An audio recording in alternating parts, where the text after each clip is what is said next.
Natal yang sia-sia. Mungkinkah kita merayakan Natal dan Natal itu menjadi sia-sia, meaningless, tidak punya makna apa-apa? Ya, mungkin saja itu terjadi. Selamat berjumpa kembali bersama saya Christian Tambahani.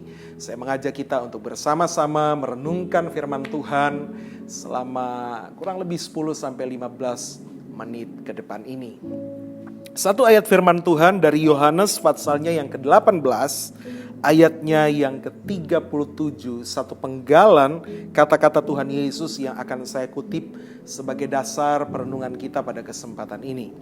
Yohanes 18 ayat 37 berkata demikian, "Untuk itulah aku lahir dan untuk itulah aku datang ke dalam dunia." Sekali lagi saya bacakan, ini perkataan Yesus ya. "Untuk itulah aku lahir dan untuk itulah aku datang ke dalam dunia."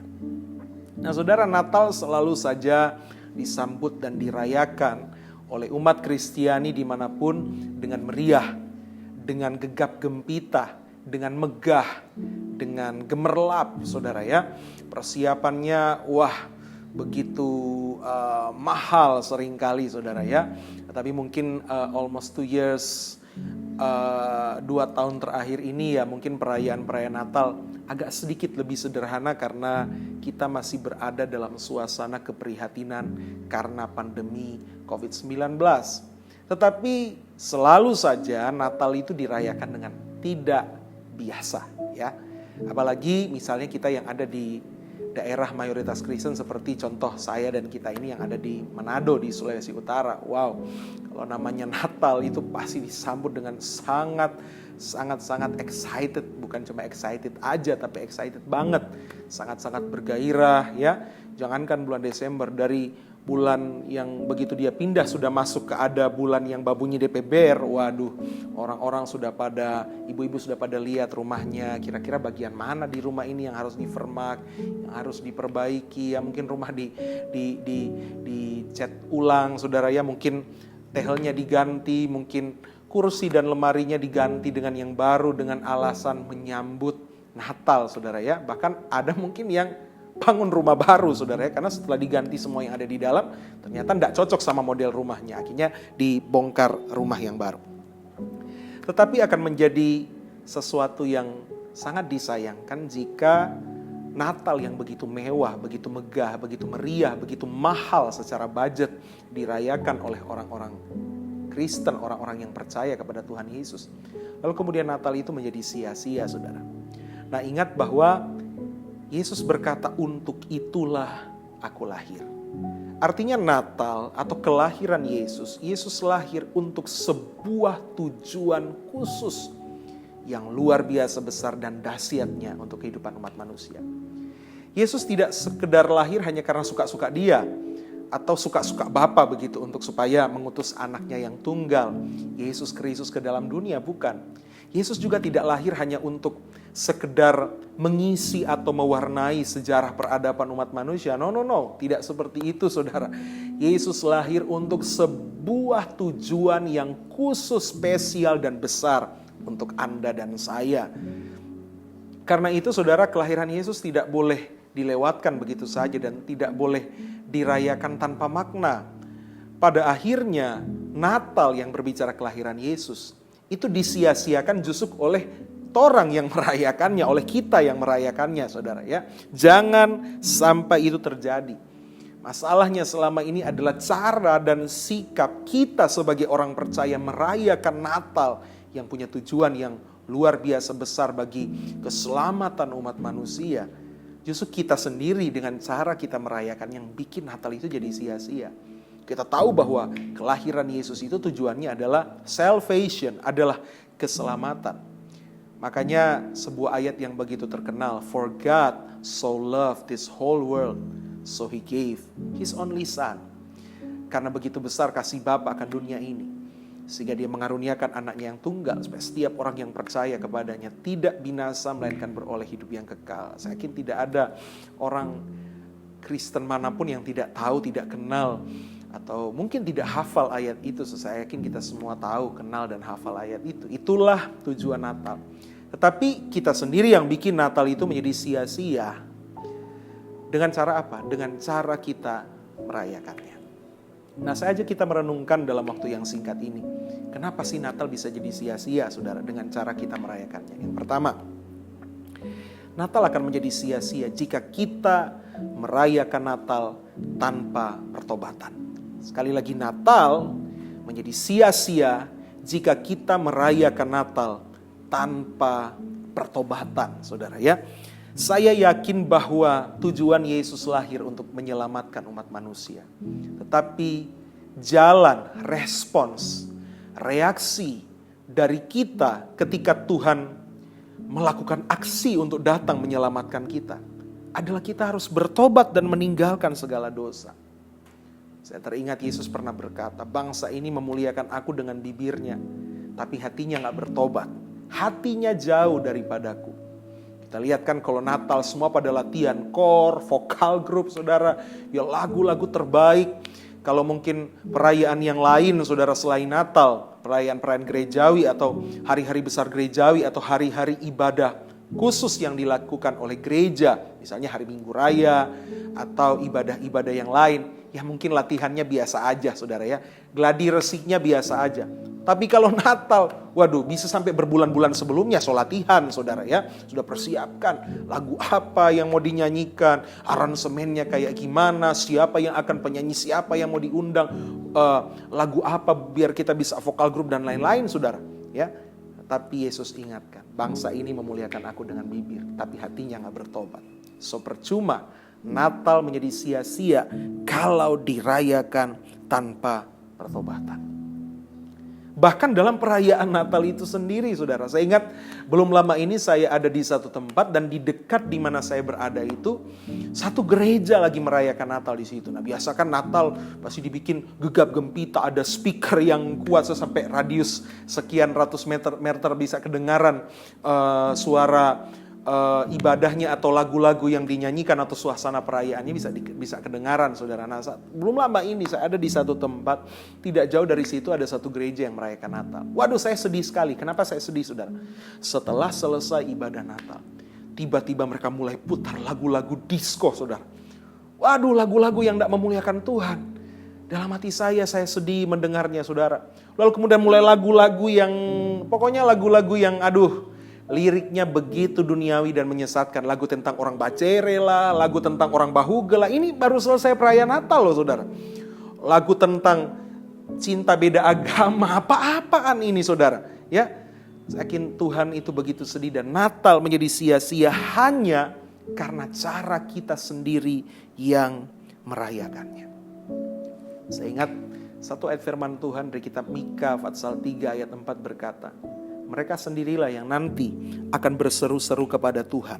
Tetapi ia tidak akan menjawab mereka. Ia akan menyembunyikan wajahnya terhadap mereka pada waktu itu. Sebab jahat perbuatan-perbuatan mereka. Saudara, apa kerinduan kita sebagai orang percaya saat kita merayakan Natal? Bukankah kita rindu Tuhan hadir dalam perayaan kita? Tuhan hadir dalam selebrasi yang kita lakukan, kan tujuannya untuk Dia juga. Untuk merayakan kasih-Nya, merayakan perbuatannya yang ajaib. Tetapi kemudian Tuhan bilang, walaupun mereka berseru-seru, aku akan menyembunyikan wajahku karena jahat perbuatan mereka. So please, saat kita merayakan Natal, kalau saat khotbah atau renungan ini direkam, kita lagi ada dalam Christmas season.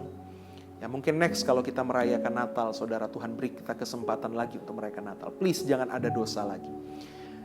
Saat kita merayakan Natal jangan ada yang mabo-mabo, jangan ada yang miras, jangan ada yang masih hidup dalam perzinahan, jangan ada yang hidup dalam mabuk-mabukan hura-hura pesta pora. Please, kita harus hentikan semua dosa, saudara ya. Dan bukan cuma pada waktu Natal, tetapi setiap hari seterusnya dalam hidup kita. Pastikan kita hidup dalam pertobatan, ya. Itu yang pertama. Nah, yang kedua, Natal akan menjadi sia-sia jika Natal itu dirayakan tanpa pengampunan.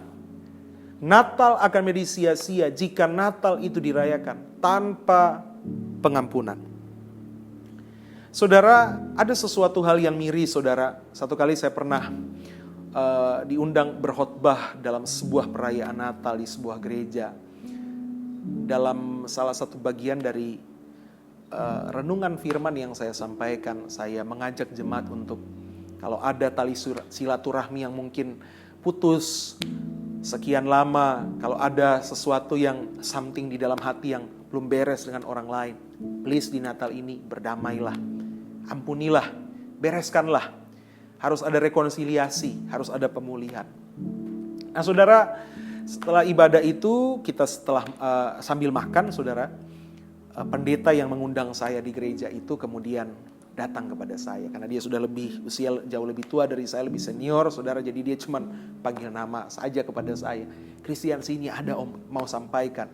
Saya bilang, kenapa om? Wah, khotbah tadi sangat memberkati om. Saya bilang, ya saya juga senang gitu kalau khotbah tadi itu memberkati, tapi saya penasaran om, bagian mananya, kan tadi khotbah kurang lebih 45 menit, yang bagian mananya yang memberkati om? Lalu dia berkata, itu yang soal mengampuni.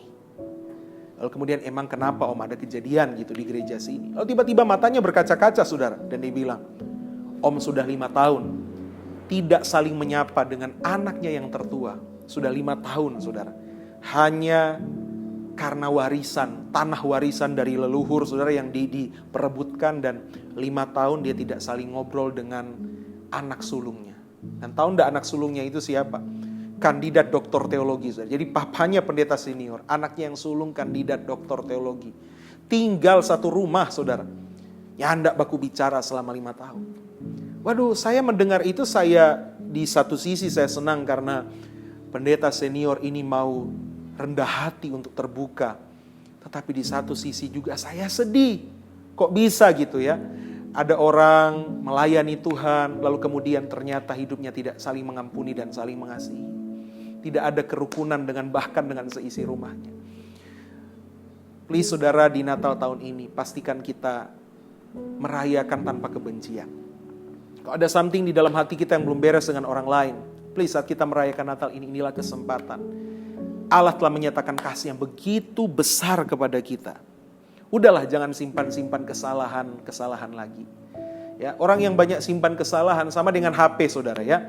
Pasti kita sekarang kan semua rata-rata punya handphone, punya smartphone gitu ya. Saudara bayangkan kalau file-file sampah dari 5-10 tahun yang lalu itu masih disimpan di handphone kita. Oh, handphone itu akan bisa jadi hang, bisa error saudara. Nah, masalahnya sekarang ada banyak anak-anak Tuhan hidupnya jadi error. Kalau handphone memorinya terlalu full, dia bisa hang. Nah, di sekitar kita ada banyak orang hang, saudara. Even sudah anak Tuhan, hidupnya banyak hang dan banyak error. Kenapa? Karena kesalahan-kesalahan orang lain dari 5, 10, 15 tahun yang lalu, itu masih dia simpan dan tidak mau diampuni. Please saudara, di Natal ini, Natal jadi sia-sia kalau kita merayakannya tanpa pengampunan. Nah, yang ketiga saudara, Natal akan menjadi sia-sia jika Natal dirayakan tanpa pengucapan syukur. Yang pertama tadi, Natal jadi sia-sia kalau dirayakan tanpa pertobatan. Yang kedua, Natal menjadi sia-sia kalau dirayakan tanpa pengampunan. Dan yang ketiga, Natal jadi sia-sia kalau dirayakan tanpa pengucapan syukur. Apa sih yang kita syukuri dari Natal ini? Yaitu ketika tiba-tiba THR cair. Yaitu ketika tiba-tiba kita naik gaji atau bos kasih bonus akhir tahun. Atau misalnya ada orang kirim kue kering, kirim makanan. Dan semua yang kita pingin untuk lihat, itu kita bisa lihat di hari Natal ini. Apakah itu alasan ucapan syukur kita di hari Natal? Bukan saudara. Mungkin kita merayakan Natal dengan sangat sederhana, bersahaja, apa adanya. Tetapi yang terutama apa yang kita syukuri? Anugerah keselamatan yang telah Bapa kerjakan buat kita. Lewat Yesus Kristus, anaknya yang tunggal. Jadi bersyukur saja saudara, merayakan Natal ini apa yang ada kita nikmati, tidak usah mengiri dengan orang-orang lain saudara ya. Karena kebiasaan tuh misalnya ibu-ibu kalau lihat tetangga lebih over daripada dia di hari Natal, dibilang, "Pak, kenapa di sebelah Pak? Itu 10 toples itu cookies. Orang tindis Pak, harus 15. Suaminya bilang, "Ma, kan yang terpenting bukan toplesnya tapi isinya, Ma. Masalahnya kita belum ada uang untuk isi dalam toplesnya gitu. Maksudnya bahan-bahan untuk bikin kuenya belum ada." Istrinya bilang, enggak apa, pokoknya jumlah toples lebih banyak. Biar kosong, nanti print saja itu gambar kue lalu ditempel di toples, saudara. Yang penting jumlah toplesnya lebih banyak. Wah, ini namanya saudara merayakan Natal dengan cara yang salah dan kita sendiri yang bikin Natal jadi sia-sia.